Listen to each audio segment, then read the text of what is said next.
नमस्कार मित्रांनो, लग्नानंतर होईलच प्रेम या मालिकेमध्ये काव्या खूप शर्तीचे प्रयत्न करत आहेत पार्थला मनवण्यासाठी, परंतु पार्थ तिला माफी देणार की नाही ते आपण या व्हिडिओमध्ये पाहणार आहोत। मित्रांनो, आता पार्थ आणि काव्या बोलत नाही, एकमेकांकडे पाठ फिरून बसलेले आहेत।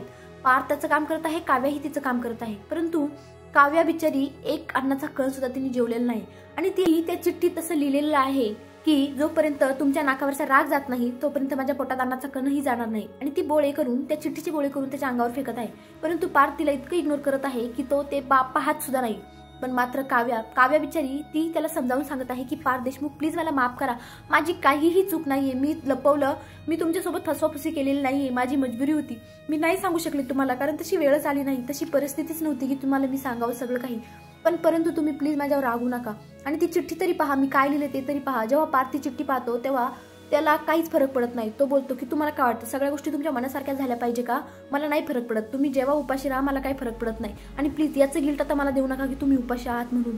तर मित्रांनो, आता पार्थ काही केल्या ऐकणं झालंय हो, ती बिचारी माफी मागते, कान पकडून माफी मागते, सॉरी बोलते, ती त्याला समजावून सांगायचा प्रयत्न करते। मित्रांनो, पण कसं असतं माहिती का, जेव्हा माणूस हर्ट होतो ना, म्हणजे इतर कोणी हर्ट केलं तर काही वाटत नाही हो, पण आपल्या जवळच्या व्यक्तीने ज्याच्यावर आपण जीवापाड प्रेम करतो, ज्याच्यावर आपला जीवापाड विश्वास आहे, डोळे झाकून आपण त्याच्यावर विश्वास ठेवतो आणि त्या व्यक्तीने जर आपल्याला हर्ट केलं, आपला विश्वासघात केला तर किती हर्ट होतं ना, याचं गिल्ट आता पार्थच आपल्याला सांगू शकतो।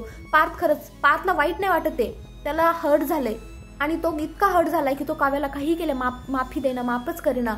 तर मित्रांनो, आता काव्याने भरपूर प्रयत्न केलेत पण पार्थने काही तिला माफ केलेलं नाहीये। तर इकडे आपल्याला असं पाहायला भेटतं की दुसऱ्या दिवशी जीवा आता ऑफिसला निघालेला आहे, परंतु नंदिनीला खूप गिल्ट वाटत आहे, तिला काहीच कळत नाहीये की आता ती या सगळ्यातून जीवाला कशी बाहेर काढेल।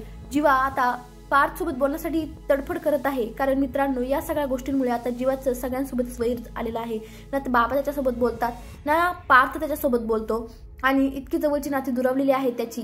मित्रांनो, तो तरी काय करणार ना, पार्थ त्याच्यासोबत बोलेनासा झालाय, तो त्याला म्हणवत आहे की आजच्या दिवस तरी या छोटे भैयाला तू जवळ कर। पण नंदिनीला आता इतकं गिल्ट होत आहे की ती बोलते काही झालं तरी मी माझ्या जीवाला या सगळ्या गोष्टीतून बाहेर काढेल, आणि ती हे सगळं काव्याला सांगत असते। तर रम्या इकडे जीवाला कसं टॉर्चर करता येईल याचा प्लॅन करत असते।